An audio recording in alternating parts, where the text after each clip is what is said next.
You blade your body with your strong arm away from your weapon. You never want them to see your weapon up front because it poses a threat. Keep your hands down and relax. Just like this, as you're talking to somebody, field, FI, field interview. And when you let him speak, your main job as a cover officer is to make sure the area is secure. Nobody else is coming from anywhere else, and you're watching your partner's back as well. While he's talking to him, he's giving verbal commands. At any time he shows any resistance, and he's giving verbal commands, you let him talk, because that guy is not going to watch you. He's not going to do anything to you because his mind is over where the noises come from, where everything's come from. That's when you come in and help your partner out. So my question is, am I going to be searching them as well, or am I just... Well, we're just going to cuff them. Like, if you want to switch, I'll be the contact, you be the cover. You just watch me, and you cover for me anything that you keep a triangle on him. Anytime you keep a 45-degree angle at him. So if I come up to a suspect, I say, "How you doing today, sir? Is everything okay, sir? Hey, we had a little incident today, and you fit that description. So what I'm going to ask you to do is, if you could cooperate with me, sir, I need you to put your hands on the wall. I'm going to cuff you for my safety and my partner's safety, and we're going to do a little pat-down search on you. Are you okay with that, sir?" Okay. Right there, you're already going to know. When you ask him if everything's okay, he's going to jump if he's not. You're going to see it in his facial presence. You're going to see it in his body language. If you see that, be very cautious. He may have a weapon. We don't know right now. So I'm going to ask him, "Sir, can you turn and face the wall, put your hands on the wall?" Now, if he's like that, I'm going to ask him, I'm going to say, "Sir, can you step back and lean into the wall like you're trying to push the wall?"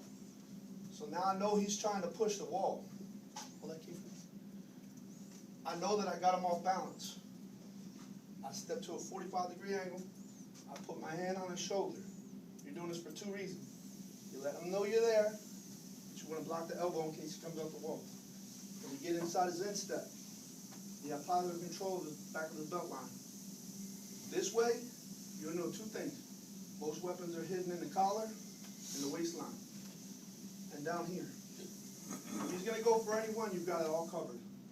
You have a hand or leg near everything. As soon as he does that, you get your cuffs. Everybody knows how to, your cuffs should be Charged. already or loaded.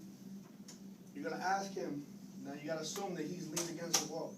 You're going to ask him, you're going to say, "Sir, can you take your right hand off the wall, palm down, and bring it back to me?"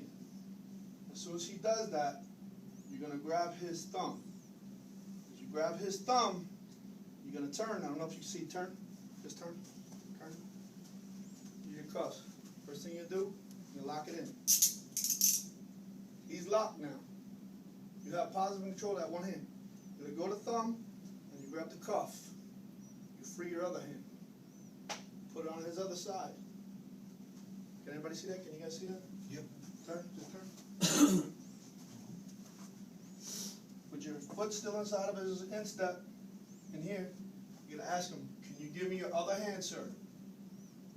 Once he brings it back, grab the thumb. Once it's here, he's now yours. Turn. Once you have these two, you grab these two fingers like this, because if he gives you resistance, you're going to push against it. You're going to hold his elbow. You're going to transport him like that, a 45-degree angle. He's not going to go anywhere. I don't care how big he is. You tell him. You just give him verbal commands. To the right. Turn to the right, sir. Stop. You hold him just like this. If he gives you any resistance, you're still 45 degrees. His instep, elbow, and wrist.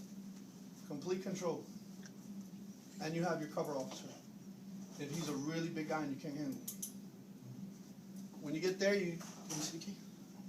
Same thing. When you get him wherever you're bringing him to, you're done transporting him, and you have him where you need to bring him, you're going to have him do the same thing. Face a wall. Now it doesn't matter if he leans against the wall. But if you're really not sure of this guy, you want to tell him, put your head against the wall. Make him lean his body weight against the wall. Tell him, bend at the waist. Bend at the waist. Widen your stance. Widen your stance, sir. Point your toes out. I have complete control of this guy right now. No matter how big he is, I put him off balance by widening his stance and opening his toes. I do the same thing. Grab those 2 fingers, take my key. When you do put the cuffs on him, I forgot, you double lock him. Double lock him so that he doesn't wrench down on him and wind up cutting himself or accessing the... Everybody understand the concept of double locking? What's the concept of double locking? What's the reason behind it? So the cup can't continue to get tight. If he just transported him standing up from one point to the other. But if you were to put this subject in the back of a cruiser or back of a vehicle, or let's say, for example, you render that suspect to local PD, okay? They may or may not remove your cuffs. Keep that in mind, okay? They might just say, hey, you know, officer, here's my cuffs. He might give you his cuffs, or he might just take those cuffs away. Okay, does it make sense to take those cuffs out after that guy's restrained? Doesn't make any sense at all. So what's going to happen is he's going to double lock the cuffs, because if he does not, you borrow some cuffs. You borrow those cuffs that are out. If he doesn't double lock these things, what happens is when his body weight gets on those cuffs, it's going to close them even further. Yeah.